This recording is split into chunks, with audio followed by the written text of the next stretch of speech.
Derrière chaque grand héros, il y a une ombre. Et dans Harry Potter, cette ombre a un nom. Neville Londubat. Pour beaucoup, Neville, c'est le gamin qui perd son crapaud toutes les 2 secondes. Mais derrière sa maladresse, Neville cache une histoire incroyable. Salut tout le monde, moi c'est Rebs, et aujourd'hui dans les multiverses, on va plonger dans la vie de Neville Londubat. Mais avant de commencer, si tu aimes la bière au beurre et les dragées surprises de Bertie Crochu, enfin, sauf celle parfumée à la crotte de nez, je t'invite à t'abonner et à rejoindre notre multiverse. C'est parti. Avant même d'arriver à Poudlard, Neville vivait dans l'ombre de ses parents. Frank et Alice étaient des héros respectés, courageux et admirés. Mais ils avaient été torturés par Bellatrix Lestrange et étaient désormais hospitalisés à Sainte-Mangouste.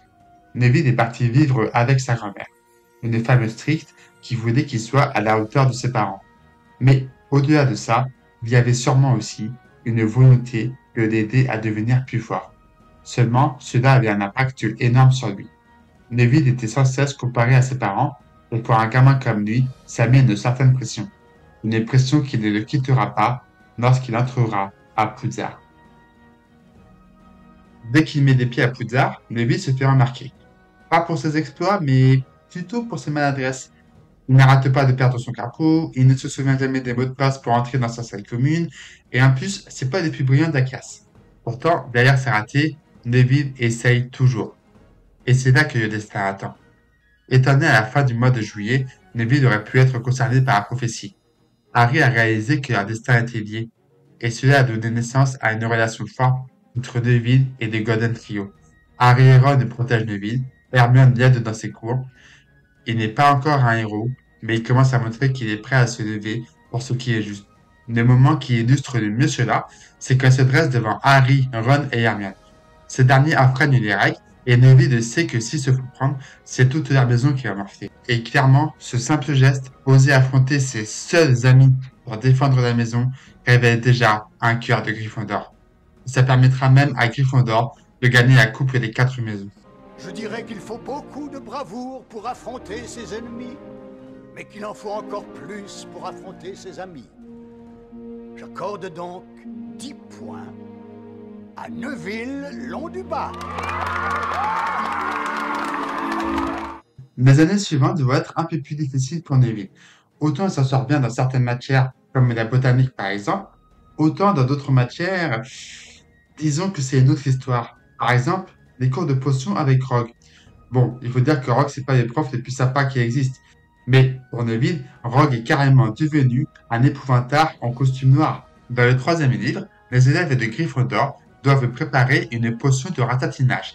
Neville galère et Rogue l'humilie devant toute la classe.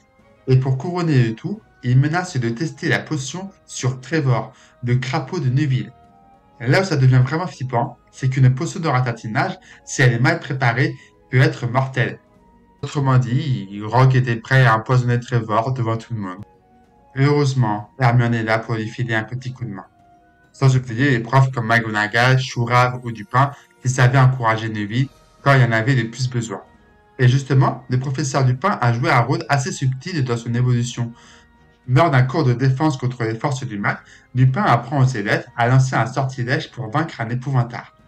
L'épouvantard prenant la forme de ce qui nous fait le plus peur, pour Neville, il prenait la forme de Rogue. Lupin propose à Neville de faire l'expérience. Neville réussit à battre son épouvantard avec brio, réussissant, du coup, à surmonter ses peurs. Ridiculus!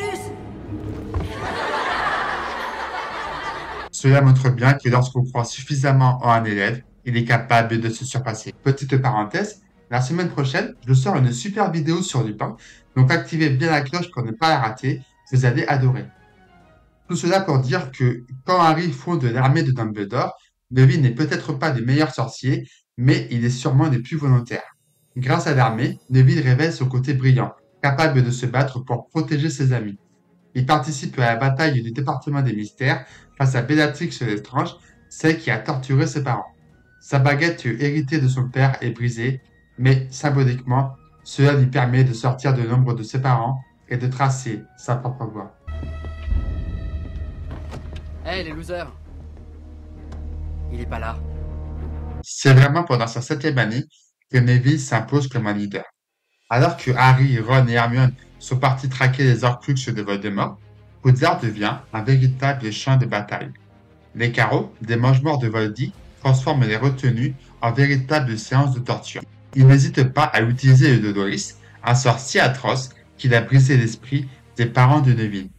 Chaque fois que ce sort est jeté, c'est pour lui un rappel cruel de ce qu'il a déjà perdu. Mais Neville refuse de céder.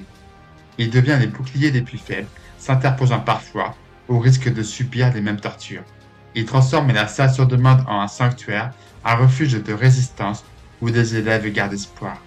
Il défie les carreaux, brise leur autorité et, par ses actes, inspire.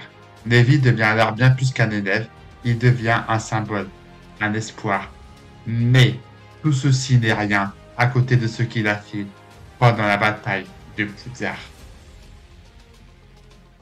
Là où Neville montre toute l'étendue de son évolution, c'est lors de son duel final avec Voldemort. Dans le livre, il se tient droit face à Voldemort, refusant catégoriquement de rallier les mange-morts. Loyauté, courage, détermination, tout est là. Voldemort, sûr de sa victoire, se prépare à l'abattre sous les yeux de tous. Une scène à couper de souffle où chaque seconde pèse et où l'on craint de perdre Neville. Dans les films, tout le monde croit Harry mort. La peur flotte, le désespoir plane, et pourtant, Neville ne flanche pas. Il se dresse, regard brûlant de détermination face à Voldemort. Ça change rien qu'Harry soit mort. Renonce, Neville. Des gens meurent tous les jours. Il ne crie pas, il ne panique pas, il parle avec une force tranquille qui claque comme un coup de tonnerre. Un rappel que ceux qui sont tombés vivent encore dans nos cœurs. Chaque mot résonne comme un écho de courage et nous rappelle que l'espoir survit, même dans les ténèbres les plus épaisses. Puis, dans un geste symbolique, il brandit l'épée de Gryffondor. Ce n'est pas juste une arme, c'est le symbole de tout ce que Poudlard représente à travers Neville. Avec cette épée, Neville n'est plus un simple élève. Il devient le flambeau de la résistance, prêt à affronter Voldemort et à détruire le dernier Horcrux. Ils ne sont pas morts en vain.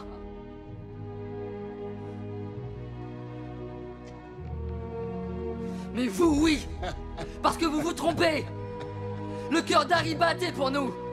Pour nous tous. Ce n'est pas fini. Neville, c'est plus qu'un Gryffondor.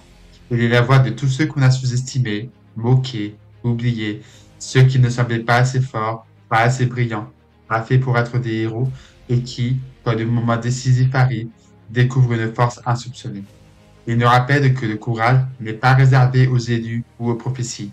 Le courage, c'est de se lever, même quand on tremble, c'est continuer, même quand on a peur, c'est dire non à l'injustice, même si le monde entier dit oui. Alors, la prochaine fois qu'on vous dit que vous êtes trop discret, pas assez courageux ou pas fait pour être un héros, souvenez-vous de Neville Londubat. Parce qu'au fond, on a tous un lion qui sommeille en nous. Sur ce, je pense qu'on peut s'arrêter là pour cette vidéo. Neville passe un peu au second plan derrière d'autres personnages plus populaires, mais je trouve qu'il a l'un des plus beaux développements de l'histoire. Alors maintenant, c'est à vous. Qu'est-ce que vous pensez de Neville?